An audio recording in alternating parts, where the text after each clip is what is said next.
कहानी का आगाज एक ऐसे दौर में होता है जब दुनिया जादू और पहेलियों से भरी हुई थी।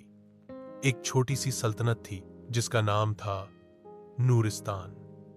इस सल्तनत में एक नन्हा सा बादशाह रहता था जिसका नाम था तैमूर। वह सिर्फ 8 साल का था, लेकिन अपनी जहनी, हमदर्दी और इल्म से सबका दिल जीत चुका था। तैमूर को तलवारों और जंगों से ज्यादा दिलचस्पी किताबों, सवालों और दोस्ती में थी।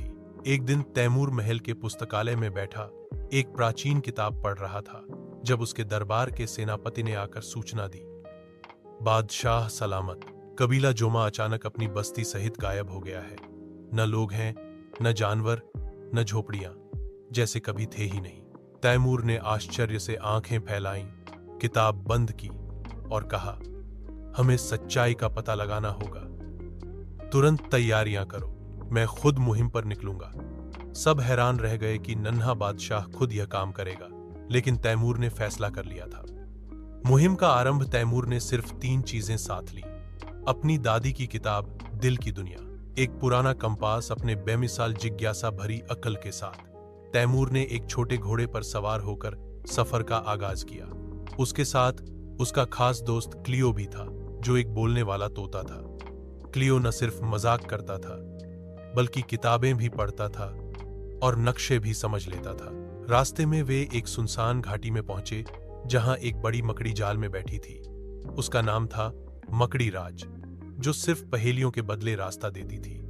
मकड़ी राज ने कहा, 3 पहेलियां हल करो, तभी गुजरने दूंगा। तैमूर ने सिर हिलाया। पहेलियां आई, मैं सब जगह होता हूं, मगर छुआ नहीं जा सकता। रोशनी, जितना बांटो उतना बढ़ूं। ज्ञान, मैं चुप हूं पर सब कुछ कह जाता हूं। किताब पहेलियां हल हुई, रास्ता खुल गया। मकड़ी राज ने खुश होकर कहा, नन्हे बादशाह, तुम आम नहीं हो, आगे खतरा और ज्ञान दोनों है, सावधान रहना। जादुई चट्टानें और समय का जाल। कुछ दिनों की यात्रा के बाद तैमूर एक ऐसी घाटी में पहुंचा जहां चट्टानें हवा में तैर रही थीं। कोई जमीन नहीं थी, न कोई पुल। किताब से एक वाक्य याद आया, सत्य का वजन जमीन को खींच लाता है। तैमूर ने अपने दिल की बात जोर से कही, मैं डरता हूं, लेकिन सत्य का रास्ता नहीं छोड़ूंगा। अचानक एक चट्टान नीचे आई, फिर दूसरी, और एक पुल बन गया। वह आगे बढ़ा। बोलते पेड़ों का जंगल आगे एक जंगल आया जहां पेड़ बोलते थे। हर पेड़ एक सवाल करता था, जवाब न दो तो जड़ें पकड़ लेती थीं। क्लियो ने घबराकर कहा, अब तो बस दुआ ही बचा सकती है। लेकिन तैमूर ने सब सवालों का जवाब दिया। तुम्हारा सबसे बड़ा दुश्मन? झूठ सबसे बड़ी ताकत? माफी सबसे बड़ी दौलत? समय पेड़ों ने रास्ता दिया और खुशबू बिखेर दी। कबीला जुमा का राज। आखिरकार तैमूर एक पहाड़ के नीचे एक गुफा में पहुंचा जहां समय रुका हुआ था। गुफा में कबीला झोमा मौजूद था, लेकिन सब पत्थर बने हुए थे। एक पुराना शिलालेख मिला जिस पर लिखा था, जब बादशाह खुद आएगा, दिल की रोशनी से हमें जगाएगा। तैमूर ने अपनी किताब खोली। वह चमकने लगी। उसने कहा, ऐ सच के मुसाफिर, ऐ दिल के बादशाह, यह कबीला तेरे इंतजार में था।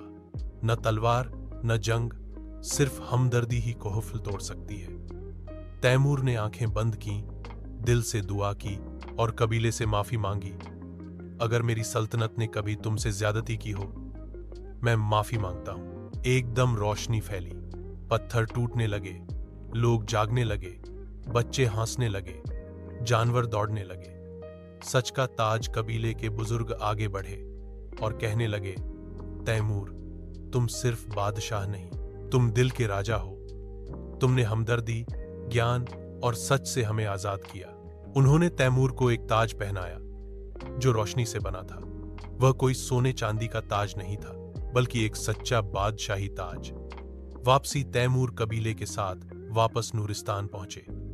अब वह पहले से बड़ा लग रहा था, न उम्र में, बल्कि ज्ञान, दया और अंतर्दृष्टि में। सल्तनत में जश्न हुआ, सब ने तालियां बजाईं और क्लियो ने आकर कहा, महाराज, अब हमें अगले अभियान की तैयारी करनी चाहिए, क्योंकि दुनिया बहुत बड़ी है और सवाल कभी खत्म नहीं होते।